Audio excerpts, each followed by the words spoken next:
I'm really excited about this next group we have here, an exciting panel. To my left is Ertharin Cousin, who is the Executive Director of the World Food Program. And to her left is Hans Vestberg, the CEO of Ericsson, who you met earlier. And to Hans's left is António Guterres, the UN High Commissioner for Refugees. And I think I'll start with questions for our UN family colleagues here. I think that World Food Program and the High Commission for Refugees is sort of the emergency response group of at the UN. And here we are at Rio+20 development conference. People from all over the world. And I think with Executive Director Cousin, what does Rio+20 and being here at this development conference mean to the World Food Program? Thank you very much, and thank you for the opportunity to be here today, because it's important that the World Food Program is a part of this discussion. There are 925 million hungry people in the world and 170 million chronically malnourished children under 5 years of age. You cannot talk about sustainable development without addressing the issues of food security and chronic malnutrition. So that's why WFP is here today.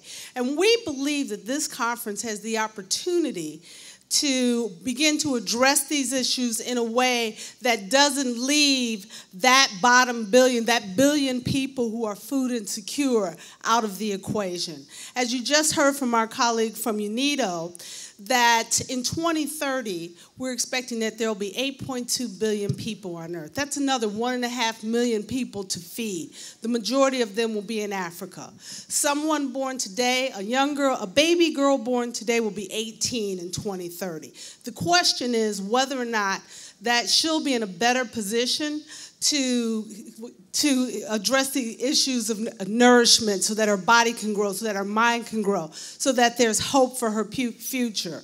It's not just, and we just don't provide emergency response. We also work on disaster risk reduction and building resilience in populations to ensure that a mother today can feed her child in the future, that child that's born today in 2030 has an opportunity for a brighter future.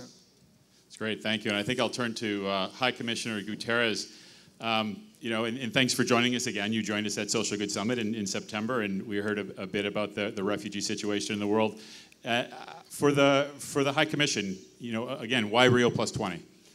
Well, for us, it's very important to look into the displacement of people in a broader context. If one looks at today's megatrends, population growth, we are going to be 9 billion in 2050. Urbanization. Today, 50% of the people live in cities. 2050, 70%.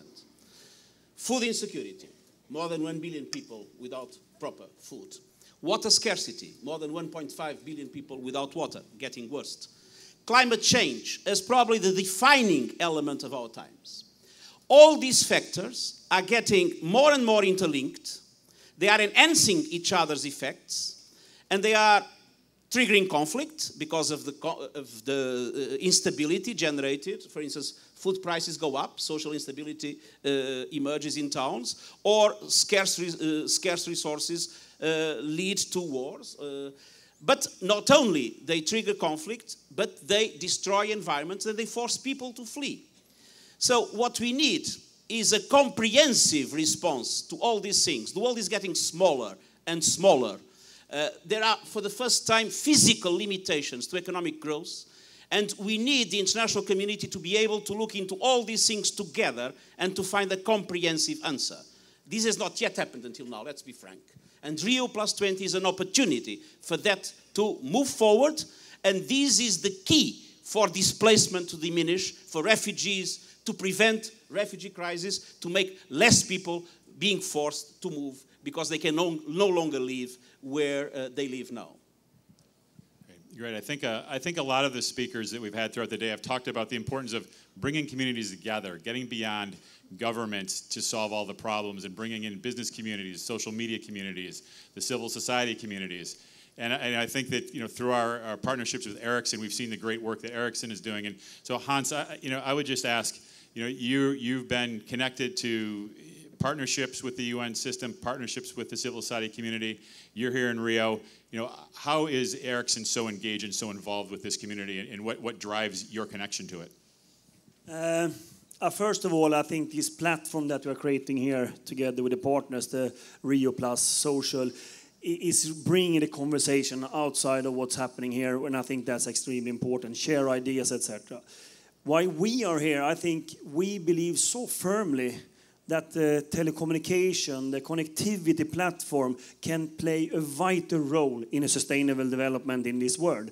Everything from using the mobility, the broadband, to connect it all together. And I think that now it's not about one company can solve something here, nor one country, nor one organization. So it's so much about having this partnership, talking to different stakeholders. And that's why I'm sitting here now with this distinguished guest from the UN, which we're working with both of them, in order to bring our view how we can support with ICT these challenges, and with their, of course, experience and knowledge about their specific challenges.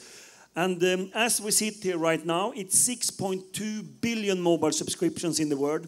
It's more than 4.5 billion unique persons having a mobile phone. That has happened in 25 years. This is the quickest technology development we have ever seen in the history. And it will not stop there. I mean, 5 years from now, we will have 9 billion mobile subscriptions, and we're going to have 5 billion people having mobile broadband, meaning access to the internet. We're going to have 3 times as many people as of today having access to the internet. And of course, we can together work with education challenges, healthcare challenges, food challenges, and other challenges by using the connectivity, the social media that you are, in order to bring it in. And that's why we are here, to be part of that conversation and broaden that conversation, which we think is so important to solve these problems. Because as I said, it's not one organization nor one company. It's all of us that has to do it. It's a great message for Rio+Social, I'd say. Back to Executive Director Cousin. You know, we've just heard Hans, go into great detail about the numbers of people that are connected and how more and more are connected every day. And how has that kind of connectivity, the access to data that we have now, the technology helped the World Food Program to better deliver its services on the ground, from, as you said, the emergency food delivery to the nutrition work, just across the spectrum of your work? Well, we can't do it without it. In 2012, it's impossible to suggest that we can reach the 100 million people that we support in a year without the support of partners like Ericsson, where they can provide for us the technology to assist in bringing benefits. An example, as we talk about the number of individuals who are connected via cell phone, we can now provide food vouchers through cell phone, which Ericsson helped us do. We can also provide information through vouchers, which FAO is doing. And there's a very innovative program called iCow that provides information on how to support, what foods to provide to your cow in rural Kenya through a cell phone. So we're using the technology that's available out there to support the programs that we deliver. But we're also using technology to build awareness.